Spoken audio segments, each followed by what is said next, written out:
On the brutal Eastern Front of the Second World War, German soldiers learned to fear a very particular sound in the dead of night.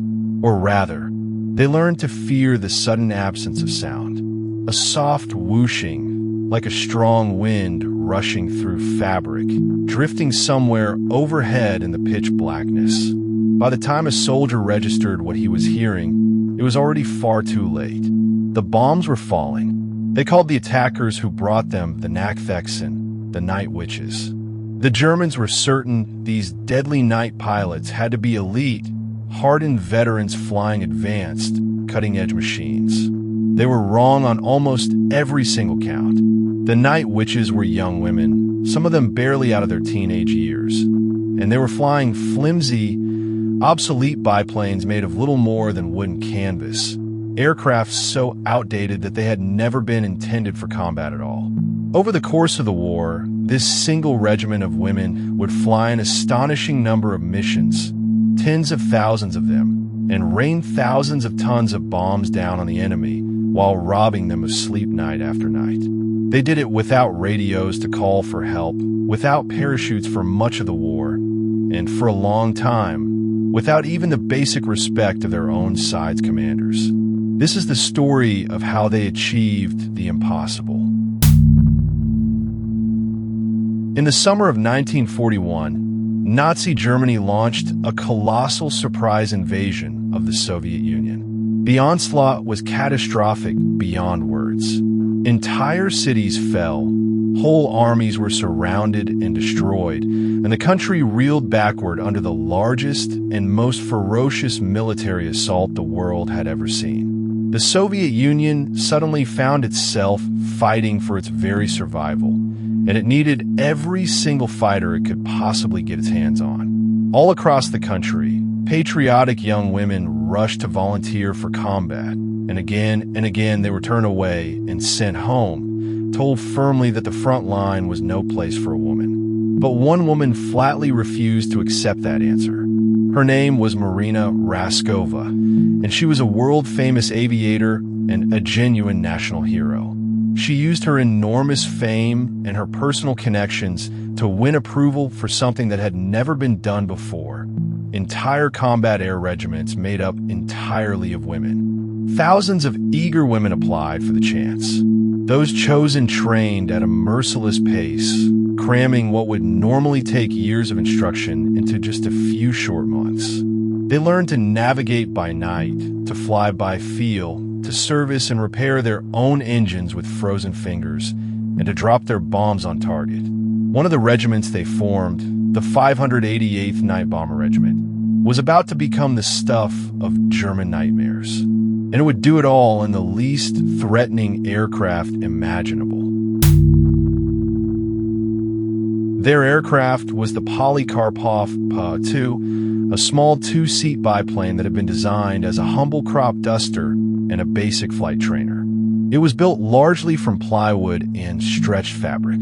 It was painfully, laughably slow, so slow, in fact, that its absolute top speed was actually lower than the stalling speed of the sleek German fighter planes that would eventually be sent to hunt it down. On paper, in every technical sense, it was a flying death trap. The open cockpits left the crews completely exposed to the freezing, screaming night air. There was no radio on board to call for help or coordinate an attack, and, especially in the early years, there were no parachutes to escape with if things went wrong. Being made of wood and canvas, the little plane was horrifically flammable. A single enemy tracer round in the wrong spot could turn it into a roaring torch in the sky within seconds. Everything about it seemed to guarantee an early death. But hidden inside those very same crippling weaknesses was a strange and deadly secret. The Pa-2 was so slow and could fly so incredibly low to the ground that the fast German fighters sent to destroy it struggled desperately to line up a shot without stalling out and crashing themselves. And its simple, quiet little engine could be throttled down to almost nothing. The women of the 588th were about to take this laughable, obsolete little aircraft and turn it into a silent, terrifying predator of the night. The tactic they perfected was as elegant as it was utterly terrifying to be on the receiving end of. Flying in the dead of night, a crew would approach an enemy camp or supply depot with their engine still running normally. Then, as they drew close to the target, they would do something almost suicidal. They would cut the engine entirely and glide, silent and unseen, dropping down through the darkness toward the sleeping soldiers far below.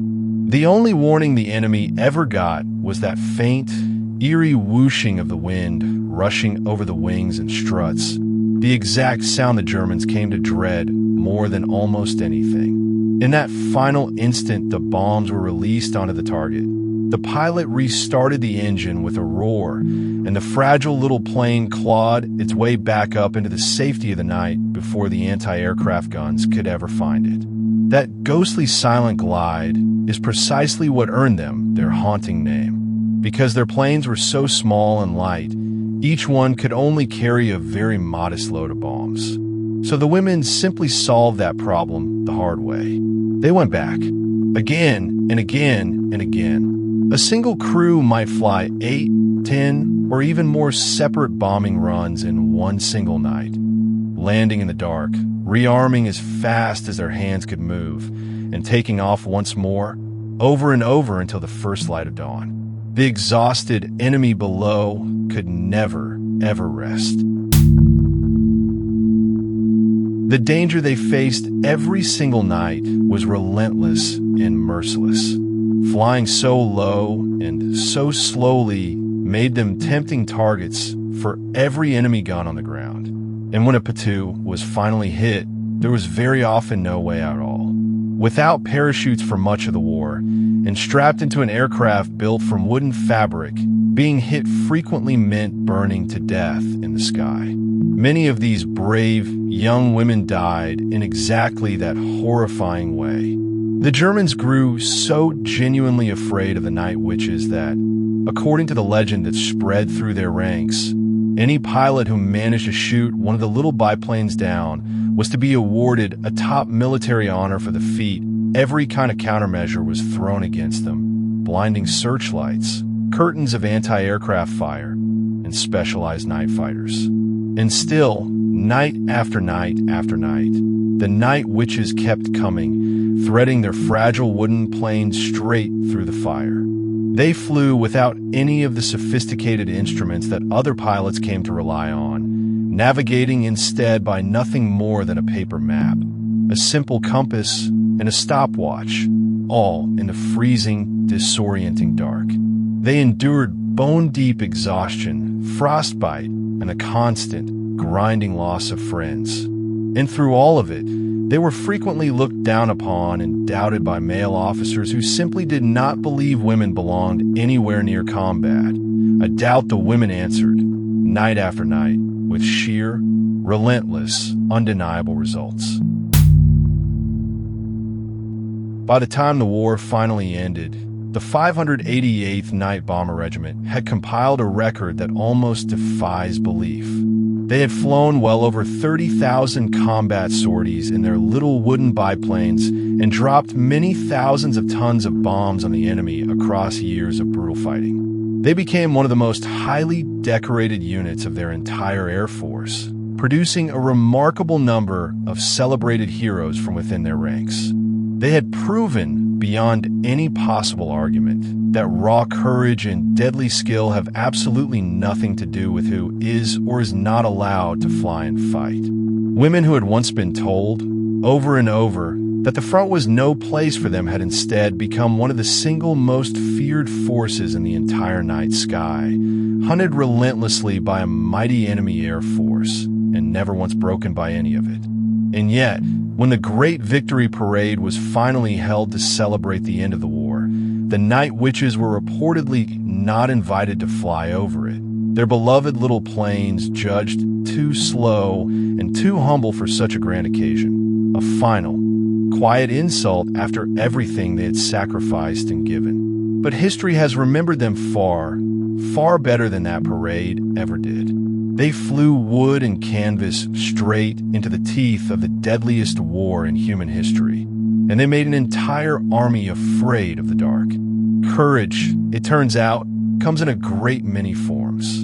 And sometimes the single deadliest weapon on any battlefield is not a plane or a bomb at all, but one patient, unseen marksman waiting silently in the snow.